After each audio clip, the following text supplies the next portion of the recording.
Hello YouTube, this is Morgan, Airspeed Prime here with my next Airspeed Reads Naruto video. This one's going to be for volume 19 of the manga, and that means a new 3-in-1 volume edition. This is 19, 20, and 21. Fairly basic cover, you know, just standard image of Naruto. Same on the back, pretty much. It's definitely kind of odd that they make these 3-in-1s so kind of generic. They're nice images, but like most of them, like even the ones that I don't have, like I only have 3-in-1 editions for part 1, so the first 27 volumes. Most of them are fairly generic. There's been a few good ones here and there that have done something different, but I think there's a few too many like this, and especially the one for Shippuden. It's just like various images of Naruto. So I'm pretty excited to get to part 2 stuff where I have the individual volumes. But yeah, this is for volume 19, which is called Successor, and there is our kind of cover image. And yeah, this is another 9-chapter volume, sorry. This is chapter 163 to 171. Undecayed, medical specialists, Naruto attacks, shinobi skills as promised, once more, risking everything, deadlock, and successor. Overall, a really good volume. Obviously, this is basically just a fighting volume. Like all of these chapters are basically focused on fighting. Obviously, Tsunade has gone to meet with Orochimaru. Kabuto's there. That happens. Then Naruto shows up with, you know, Jiraiya, Shizune, and so on. The 3 Sannin fight. Naruto gets involved when is fighting Kabuto for a bit. Everything is just going down. Big jutsu. Naruto learns the Rasengan. Tsunade has a really big character moment where she kind of accepts the role as a Hokage and really puts her faith in Naruto and accepts the role, and just we leave with just Orochimaru kind of revealing that, okay, Tsunade wasn't his last opportunity to heal his arms. I think the implication is definitely that his arms will be back to normal once he switches bodies, and there's something about that will happen. So he has a backup plan, but obviously it's not ideal, the position that he's in right now, and it's a victory here, but Naruto still has a long ways to go, and that the way he utilized the Rasengan here was different, and it's gonna take a little bit of time for him to, I suppose, use it effectively. But yeah, overall, you know, very high energy volume with the amount of fighting going on. I think what impressed me most early on was seeing the approach to the fight between Kabuto and Tsunade initially, and that Orochimaru stays out of the fight for the most part. And this is very much like the volume where Kabuto kind of proves himself to be really high level as a shinobi here, going up against Tsunade quite effectively. Obviously, she's limited because the second blood gets involved. She's kind of at a disadvantage because she's afraid. She's got this fear of blood. But in general, she showcases, you know, her strength, her own control of medical ninjutsu. Some pretty cool stuff goes down. She heals herself a little bit. We see her being able to send this kind of impulse through Kabuto's chakra network to kind of mess up his brain signals, and so like him wanting to control his arm actually controls his leg and stuff like that, and he messes it up. But he actually gets through that relatively easily because he figures it out very quickly. So, and they very much get over Kabuto as being incredibly powerful in this volume, and like this is why he is like Orochimaru's disciple. Other, I suppose, important moments would be just, I suppose,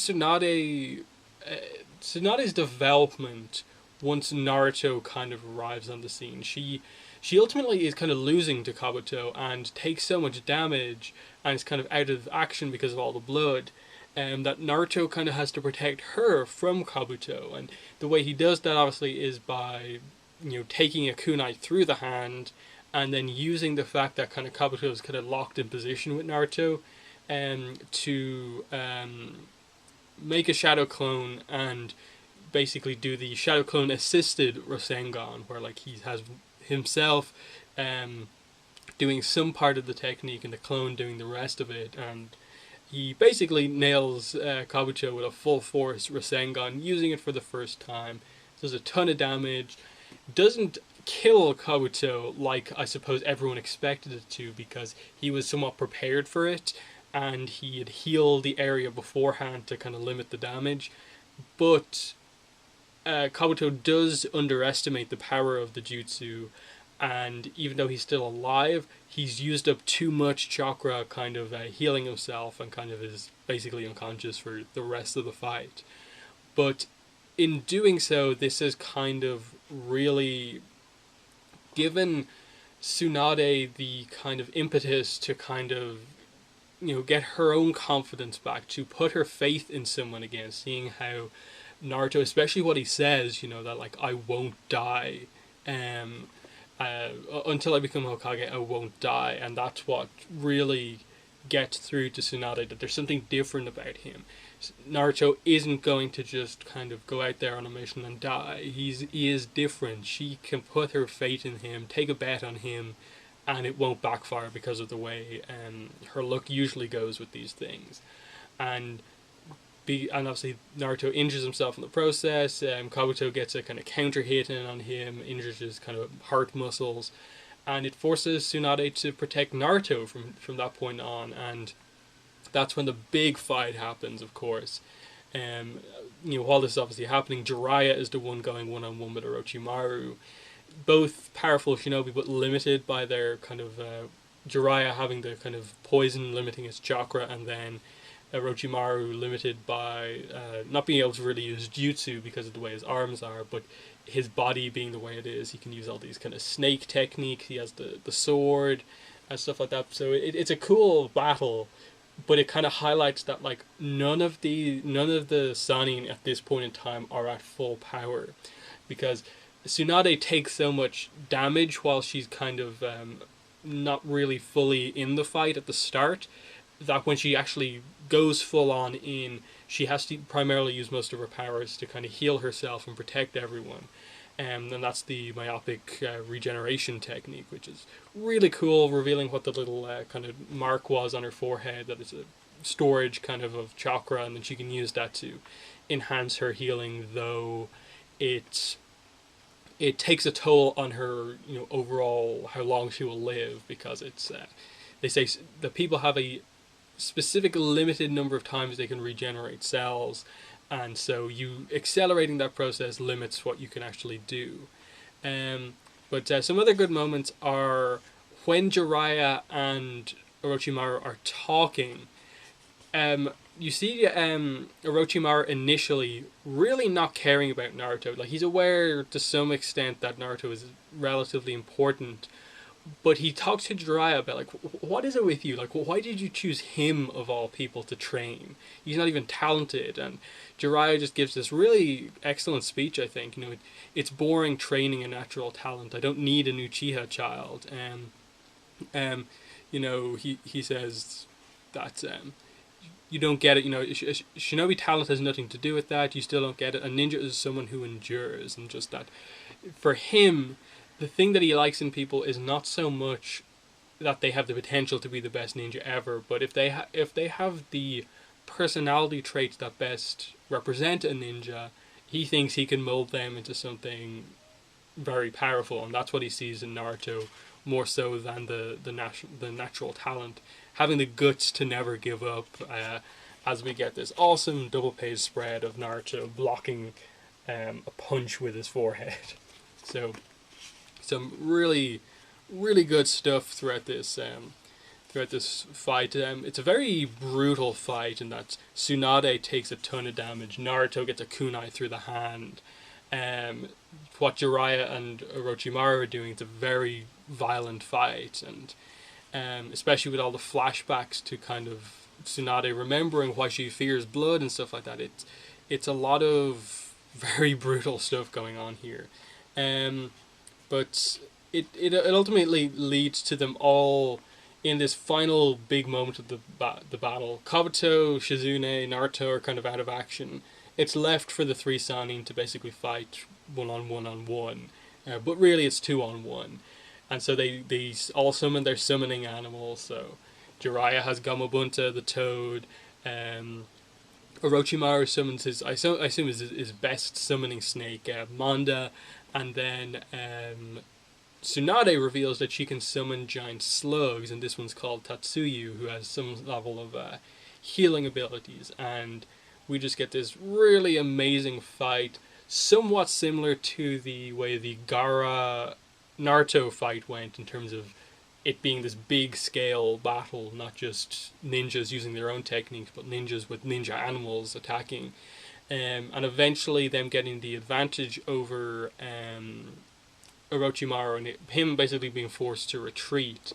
And I do really like how the volume kind of comes to a complete end with, her, placing the, she accepts that Naruto won the bet. She hands over the necklace and just has such a faith in him that she will protect Konoha. She will protect Naruto. In part because I suppose she's basically kind of, to some extent, keeping the Hokage seat warm while Naruto gets to that level. That's part of kind of why she devotes herself to the job, in that she wants at some point to make it so that Naruto can become Hokage, and that's something that she's putting a lot of attention into. And I like that at the end of this volume you get a kind of more calm scenes of just like, okay, this, outside of the big serious stuff going on, this is the relationship Naruto and Tsunade have with each other.